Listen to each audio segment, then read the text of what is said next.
Chapter 1. The Right to be Rich. Whatever may be said in praise of poverty, the fact remains that it is not possible to live a really complete or successful life unless one is rich. No man can rise to his greatest possible height in talent or soul development unless he has plenty of money. For to unfold the soul and to develop talent, he must have many things to use, and he cannot have these things unless he has money to buy them with. A man develops in mind, soul, and body by making use of things, and society is so organized that man must have money in order to become the possessor of things. Therefore, the basis of all advancement for man must be the science of getting rich.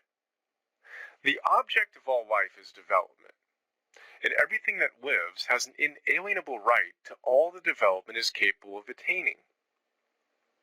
Man's right to life means his right to have the free and unrestricted use of all the things which may be necessary to his fullest mental, spiritual, and physical unfoldment, or, in other words, his right to be rich. In this book, I shall not speak of riches in a figurative way. To be really rich does not mean to be satisfied or contented with a little. No man ought to be satisfied with a little if he is capable of using and enjoying more. The purpose of nature is the advancement and unfoldment of life, and every man should have all that can contribute to the power, elegance, beauty, and richness of life.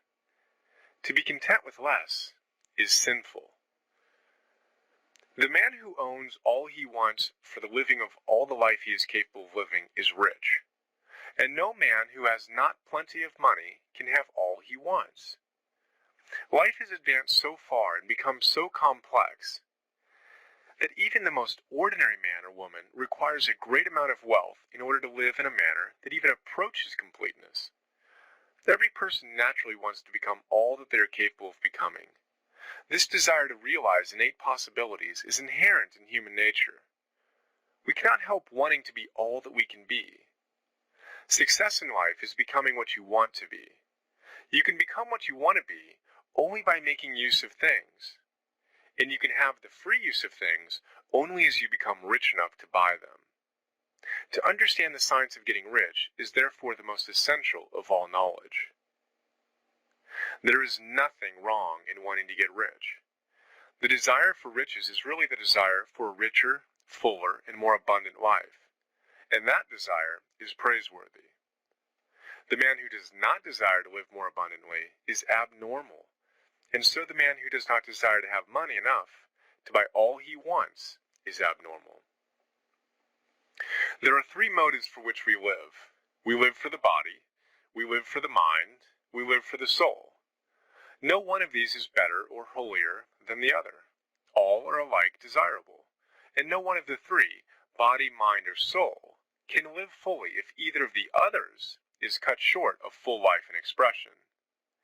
It is not right or noble to live only for the soul and deny mind or body, and it is wrong to live for the intellect and deny body or soul.